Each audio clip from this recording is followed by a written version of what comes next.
Chennai Puzhal Britannia நகரில் lorry அதிபர் தனது 2 மகன்களுடன் விஷமருந்தி தற்கொலை செய்து கொண்டது குறித்து போலீசார் விசாரணை மேற்கொண்டு வருகின்றனர். இது தொடர்பான கூடுதல் தகவல்களை எமது செய்தியாளர் செல்வம் வழங்க கேட்போம். செல்வம், தற்கொலை செய்து கொண்ட நபர்கள் யார்? விரிவான தகவல்கள் என்ன?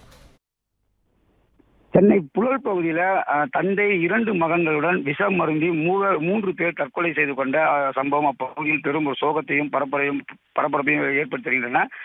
புழல் அடுத்த பிரிட்டானியா நகரில் தந்தையும் 2 மகன்கள் விஷம் மருந்தி தற்கொலை செய்து கொண்ட சம்பவம் அப்பகுதியில் பெரும் பரபரப்பு ஏற்படுத்துகிறது. சென்னை புழல் பிரிட்டானியா நகர் 10வது தெருவில் வசிப்பவர் செல்வராஜ், வயது 57. இவர் டிரான்ஸ்போர்ட் தொழில் செய்து வருவதாக கூறப்படுகின்றது. அதாவது 3 லாரிகளை சொந்தமாக வைத்துக் கொண்டு இவர் தொழில் செய்து வருவதாக கூறப்படுகின்றன. இந்த நிலையில் பிரிட்டானியா நகரில் கடந்த 2 வருடங்களுக்கு முன்புதான் இந்த 2 வீடுகளையும் வாடகை எடுத்து வருவதாக கூறப்படுகின்றது. இந்த நிலையில் நேற்று இரவு 2 மகன்கள் மற்றும் இவருக்கு மனைவி, மகள், அவருடைய தாயார் 3 பேரும் தனி அறையில் படுத்துக் கொண்டதாக சொல்லப்படுகின்றன.